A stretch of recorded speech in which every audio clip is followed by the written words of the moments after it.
Welcome to the Elevate podcast, brought to you by the Registered Master Builders. Each week we explore the ideas and practices that help us get the best from our businesses, our teams and ourselves. I'm your host, Ryan Castle. We talk to experts, advocates and business owners in the construction industry to share their knowledge, insights and experiences to help you build a better business and enjoy a better life. Now let the business building begin. Glenn, welcome along to the Master Builders Elevate podcast. Fantastic for you to join us today. Thank you very much for having me. Pleasure to be here. And Glenn, you're the Group Manager of Customer Experience for BCITO. Can you drop that in some plain language for us and tell us what your involvement is with BCITO? I've been with BCITO since around 2011. Joined as an area manager up in Auckland post the global financial crisis when we had about 4,700 apprentices. So I've been there, did the area manager role for about 4 years, and then someone above me moved on, and I got the role of looking after the customer experience group. So customer experience group is everything that's customer facing for the BCITO. We call customers because our apprentices are key customers, but also our employers are key customers. We've got the philosophy, if we're not adding value in some way to an employer's business, we perhaps shouldn't be there. They've got to feel that we're adding value to their business through whether that's through upskilling their people, helping them to reduce rework, getting their teams working well. So that's the customer experience side, and that includes our whole field team, our sales team, marketing team, our business support team, our trainers, which do the training of the training advisors in the education world, because a lot of our people come from the construction world, so they do a second apprenticeship in education once they arrive here, and how education works within the construction environment, and also industry advocates. Off the top of your head, how many people across BCITO in New Zealand? There's about 460 across BCITO, and I've got 360 of them sort of in the customer-facing role. So it's a very busy role. I take it you're not doing one-on-ones with all of them every week.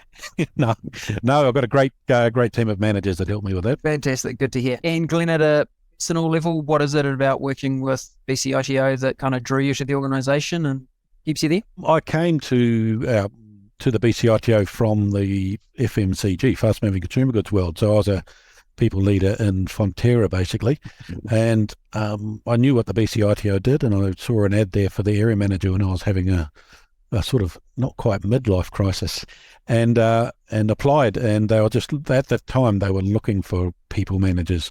So I got the role, and it's just been an amazing journey for me since then, sort of understanding education in the construction world, what it means to help people A, start their career, B, succeed in their apprenticeship, actually acknowledge experience. So we've had apprentices or people going through their qualification that was 60 years old, have been in the industry for 30 odd years and getting recognised. So presenting certificates to people like that who've already contributed so much to the industry is just fantastic, as well as helping to build the skill requirements for the industry. Outstanding, Glenn. Yep. And construction is such a significant part of our economic engine in New Zealand, critical to our success economically, but also at a very what we call it, basic human needs level of people in houses that are shelter. Yeah, correct. Yep. So it's a really critical role. I think where many of us would be aware of the changes that are afoot in education of ITOs and polytechs, keep booking the name of the amalgamation. I wonder, would you be able to just give us an update on where that is at currently, and maybe the BCITO perspective particularly on that?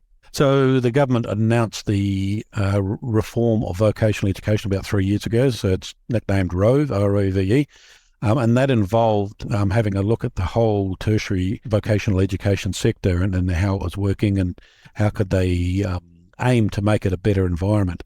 At that time, the BCITO was an industry training organisation. We were charged with working with industry to develop skill standards and qualifications, and then we delivered them to industry in that space. And alongside us, the polytechs sort of were in the delivery mode as well, and there's private training enterprises in amongst all that. So the government wanted to try and make the whole focus a bit more efficient, and the goal to be something better out the other end. So BCITO has a field team. We take training to the employers in the field. The Polytech system does that, but they also have the classroom base. And I think when you bring the strengths of each one together, you're going to cancel out some of the weaknesses. And I think overall we'll have a better package for industry once it's all being pulled together. So at this moment in time, the BCITO's old functions of working with industry to develop skill standards and qualifications has been moved to the Workforce Development Council. So they now take that handle of dealing with industry and working out what's required in those skill standards and qualifications. So a good chunk of BCITO staff went over to that space. So there's good experienced people in there. And the delivery arm of BCITO is still currently working as it was, but we are now officially part of Te Pūkenga. So as the Rove machine moves forward and Te Pūkenga forms, we'll become further entrenched in that. So you could say that your BCITO person's still going to turn up, still going to coach, mentor, and work with yourself and your apprentices. They'll have a different shirt on and perhaps have a different car. They'll have a bigger toolbox to help that progression of the learner. So where literacy numeracy is required, we've got a bigger toolbox in that space. Where scope of work that the builder can provide is not quite perfect, we should be able to supplement that with courses at the Polytechs. For example, at the moment in Auckland, where long run roofing is a bit of a challenge, we're working with Unitec to put apprentices through a day course in long run roofing. So we know, A, they've had some tuition, B, they've had a bit of a play of it, they've done a bit of flashings. So that sort of enforces our mind when we're assessing their capability in that space, that in the future we'll be able to come in as Te Pūkenga in a recruitment mode with the pre-trade courses, do the trade qualification, and then work with employers to develop their staff into the next phase of life, which could be a quantity surveyor, could be a project manager. And for the larger organisations who have back office, Te Pūkenga may even be able to help in the marketing administration, accountancy side of things. So we'll be able to help businesses develop their workforce in a much wider scope. So that's something I'm really looking forward to offering master builders as a whole. Glenn, great insight, and I think there's high hopes for what might come. What insight could you provide us now? What are our master builders members likely to be seeing that's different now? What might be already getting better for them as we move towards that outcome? Perhaps the biggest thing they're going to be seeing now is the digital world that we've moved into in this interim. Platform called My BCITO has been stood up. And we've got our learning resources on there in a digital format, and we're constantly upgrading that and working on that. But the key piece in that is a portal where the apprentices can upload what we call artifacts of evidence. So it's pictures of work they've been doing on site, and then commenting on how they went about that work. The important thing here is that an employer can log onto that portal and see where their apprentice is at and see exactly what skills that their apprentices needs to focus on moving forward. So what we're suggesting to employers in that space, once we get them logged on, is that once a month they sit down for half an hour or so with an apprentice and look at what they uploaded, what they've achieved. The employer has the ability to make comments in there and to say, yes, Billy did that well. And the employer can then plan forward for the next period and say, okay, you need exposure to set out. Okay, we've got a job coming up. We can let you take the sharp end of the tape and the string line, and you can do the set out for this under supervision, and then we can work from there. So it helps employers understand where their apprentice is at and what needs to be done. That would be the biggest thing the employers would be conscious of at the moment. I know some employers think that they aren't hearing from us about where the apprentice is at, but it's all there. All we've got to do is get them to log on. If you can sell a outboard motor on TradeMe, you can log on to My BCITO. So I like that as a baseline, Dean. It's pretty good. And we maybe also have to adapt our viewpoint of apprentices using their mobile phones on site. So before you give them a clip over the ear for having their phone out, they might actually be logging some work into the BCITO portal. Yeah, again, there's appropriate times to have your phone. It's at smoko, it's at lunch, it's at the end of the day.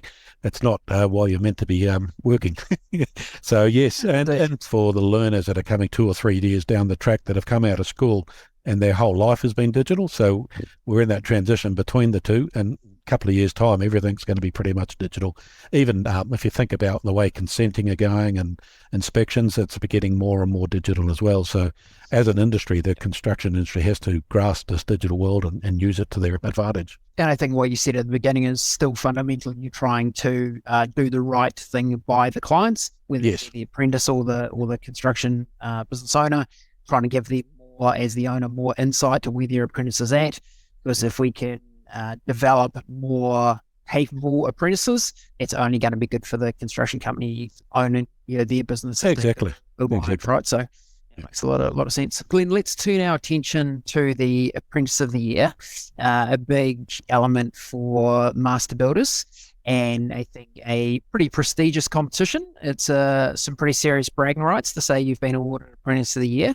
But just for context, Glenn, give us a bit of insight into how BCITO is involved in Apprentice of the Year. So BCITO is one of the competition sponsors. Our role in that space, we think, is to help employers identify apprentices who are perhaps that cream of the crop or need a little bit of a challenge to step up again. So for us, the competition is the highlight of the year for our training advisors. Again, bragging rights in the Master Builders.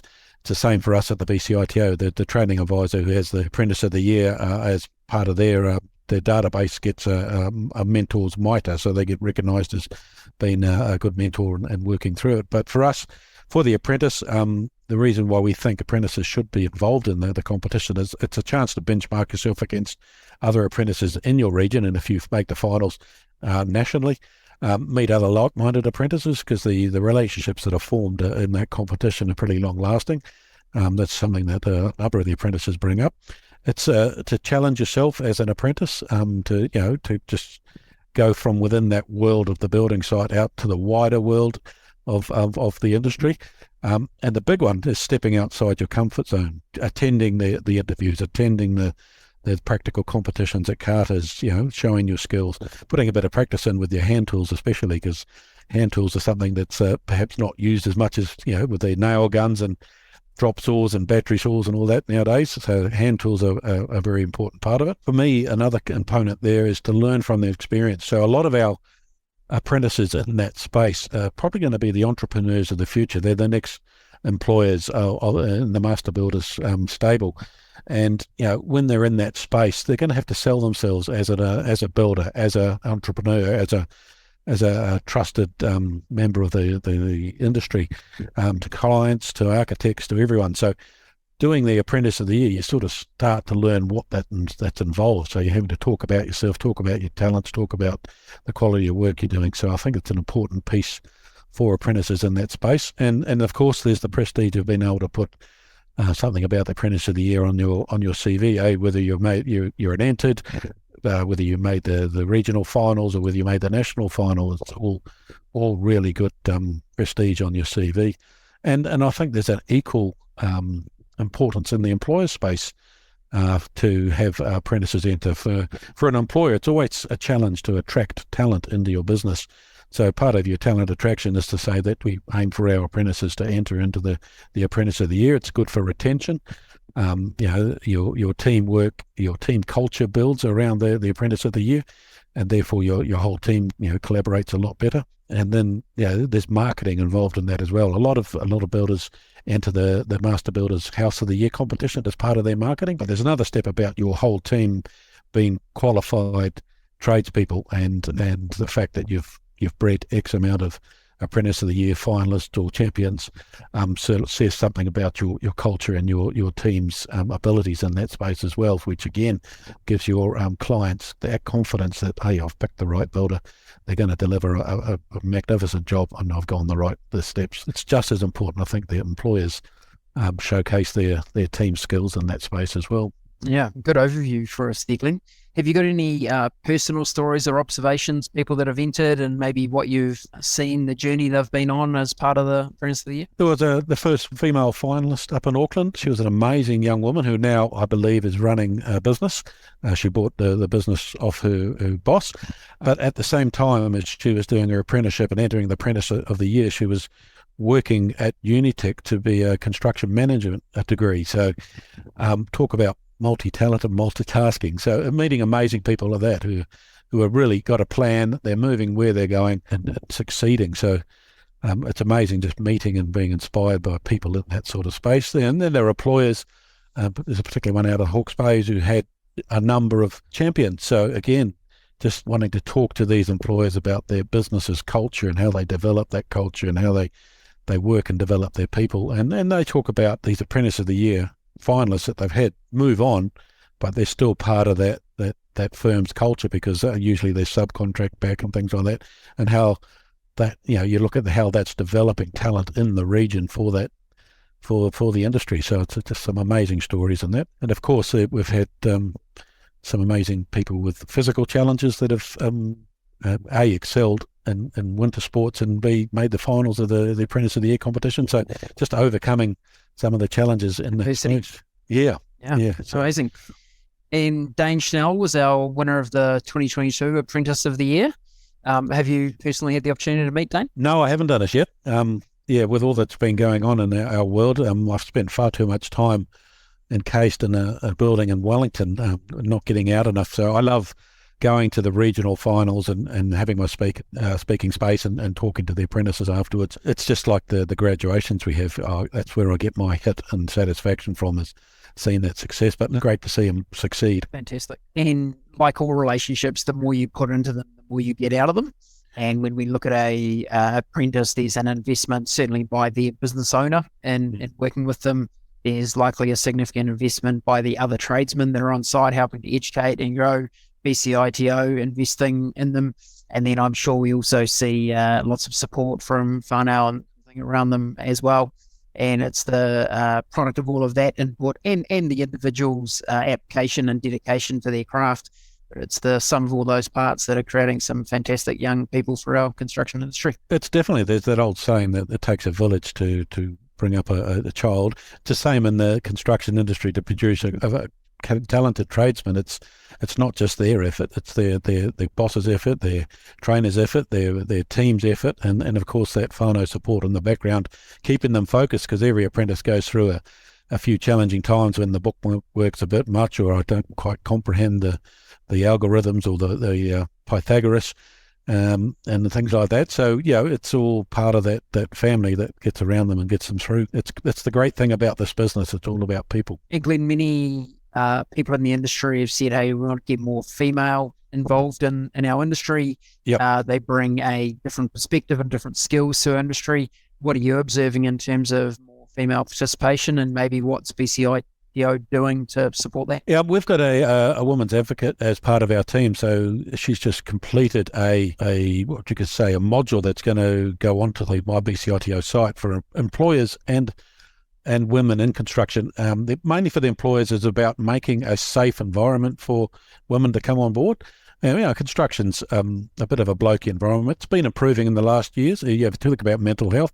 That used to be something, take a concrete pill, mate. But nowadays it's, with mates in construction and other activities, people are more open to talking about my problems and things like that. Our organisation has EAP services, and we allow apprentices and employers to access those, because we observe employers under a great deal of stress as well. So it all loops into that sort of scenario. It's about the people. So it's around making sure that women feel welcome on site, and the culture of the organisation is accepting of women on site.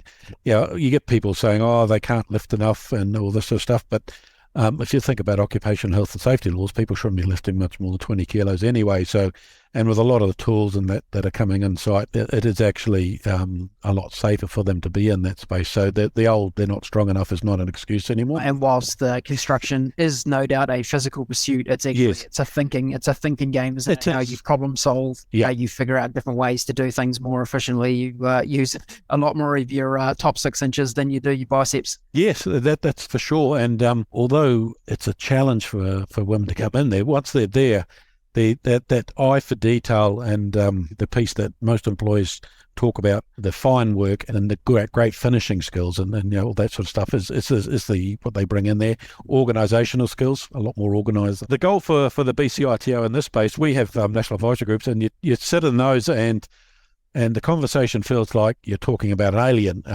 Women are 50% of the population, and it's almost as if they're completely new to the industry. They've been, they make up 20% of the construction workforce. If you consider, quantity surveyors, project managers, engineers, all that sort of stuff, a lot of women are up in those higher quals, and bringing them down into the trade site is nothing new. But we've just got to treat them like it's normal. They're meant to be there. They're part of the team. It's not something that it's extraordinary. That's the place we want to end up, where you're not having to talk about, oh, wow, there's a woman driving a truck, or wow, there's a woman shoveling concrete. It's great. They're doing a great job. So yeah, only want to judge people on their abilities to do good work, make a good contribution to the team on site and to the team, right? Gender, sexual orientation, ethnicity, all of it's irrelevant. Yep. When you talk about apprentices, we've gone from about 3% of our database being a female to up to about 5.5%. So we've almost doubled in that time. And of course, that's all down to industry. We wouldn't have them if industry weren't employing them. So it's great to see. And, there was a goal that we have in the BCITO to make that into the mid double digits, 20% of the workforce or something like that. There's a skill shortage. And if you're only fishing in half the pond, you're not going to necessarily meet your requirements. Hey Glenn, thank you for that update, both what's happening with BCITO across the board at the highest level, and also how you're supporting not only the apprentices, but also the business owners, some of those tools you're bringing to market. Any closing comments you'd like to share with either maybe a budding apprentice or a business owner that is considering taking on an apprentice? Yeah, the business owners that are considering taking on an apprentice, it's definitely well worth your while investing that time. Within the construction industry itself, there is a passion for training and apprenticeships, because if you talk to a lot of employers, they say, well, someone took the time to pass on their skills to me. And that's the most satisfying part of it, is taking a raw human and turning them into a tradesperson. So A, it adds value to the business. B, you get to train them to work how you want to work within your business, to your quality standard, to your techniques. And B, we're alongside you, just formalising that and helping to guide the pathway and help keep the apprentices motivated. And of course, the good old bookwork, making sure that they understand the legislation, the calculations, and the theory component that's involved in the construction. And that's not getting any less nowadays with the technical specifications of the industry. So we certainly need to focus on that space. Do not hesitate. It's well worth the effort. Thanks, Glenn. Really appreciate the update, and thanks for joining us on the podcast today. Okay, Ryan. Thank you very much.